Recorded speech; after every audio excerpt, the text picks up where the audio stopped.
yet. Mistakes. Hey, do you even have a camera? Oh, dude, it's so overexposed right now. You know. No, I Justin. put it down. When Phil films, it's like, dude. That was before you knew how to what film. as bright as your shirt, though. I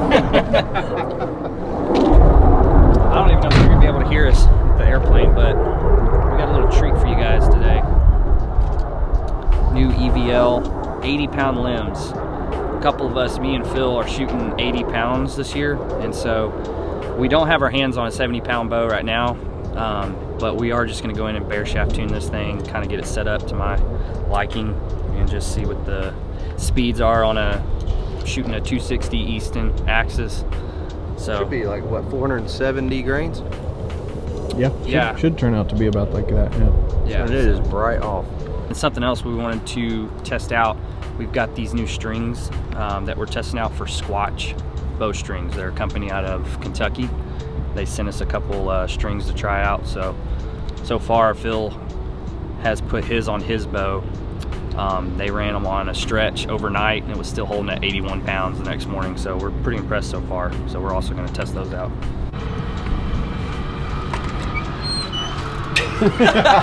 What was it? It was intentional.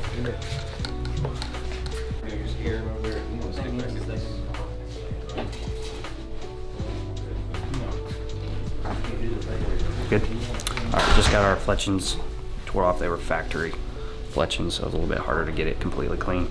But we got our center shot lined up. We're gonna shoot the first shot through the paper, see what it does.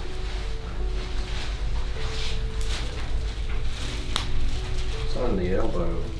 Snap, pebble, crackle, pop. Holy. That was a lot different on that other shot. Let me shoot it again, make sure it's on. Let me shoot this one more time. It sounds like we're trying to sneak up on a deer in Arizona.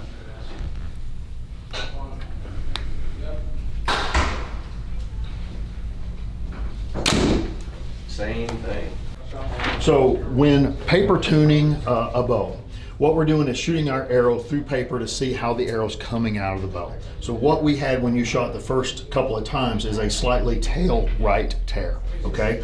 So logic would tell you, one, are you gonna move the rest or are you gonna move the string, okay? Most times we talk about moving the rest.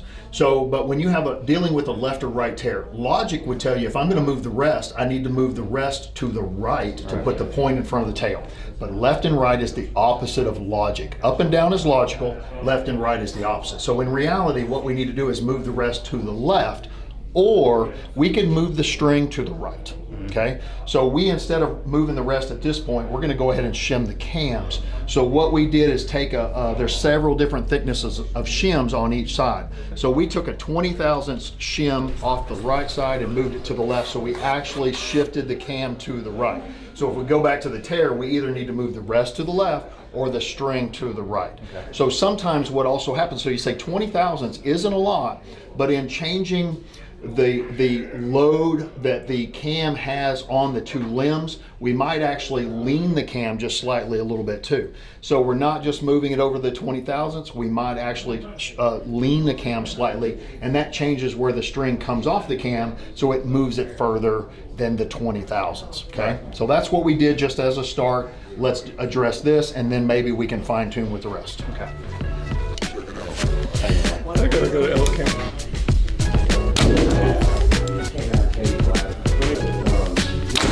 We're not looking for groups here. Yeah.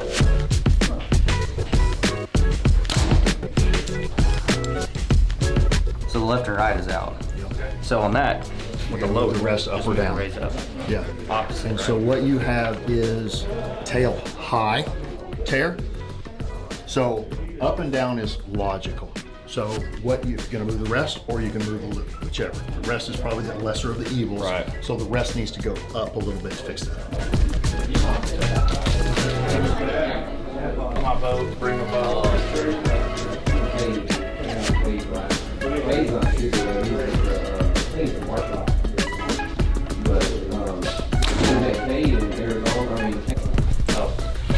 That's him.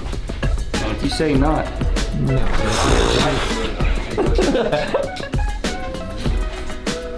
See if you can get it to stay. 461.4. What? 100 grain? Yeah. Oh, that's a 260. 260 spine. No, We're gonna 27 and 3/4. 27. No, it's not. Yes, it is. I swear to you. What was it? You cut the arrow 27 and 3/4. Anyways, we're gonna chrono it.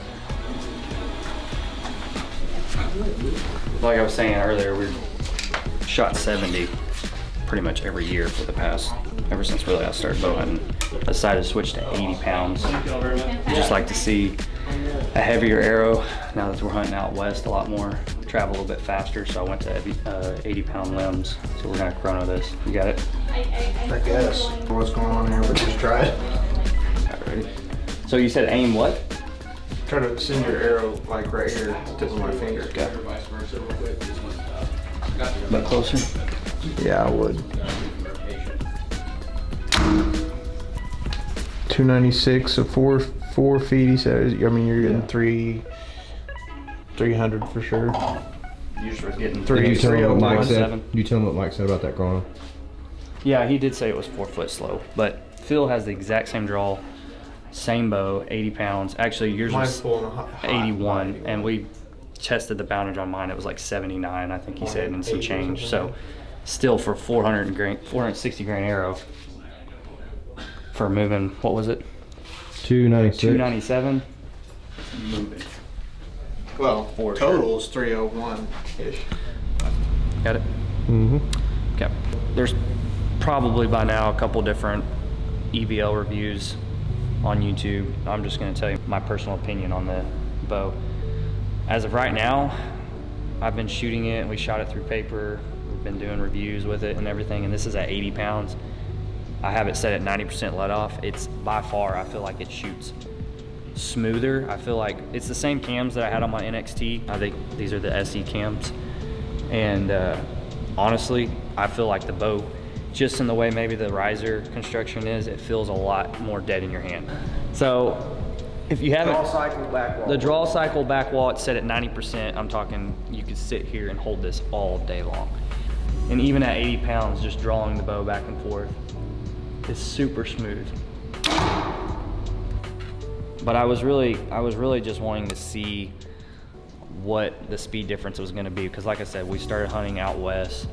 I was talking about earlier today, we started hunting out west a lot more, and I want to be able to shoot a heavier arrow consistently each year. You know, a lot of people change some stuff out, but I want to stay in that 450 to 500 range grain arrow, and I still want to be able to see, you know, 280s or 290s, or even like Phil's shooting 307 out of his 80-pound EVL. So really I'm enjoying the results on that. So draw cycle, like I said, just super smooth. 90%. And you're coming from shooting a Matthews.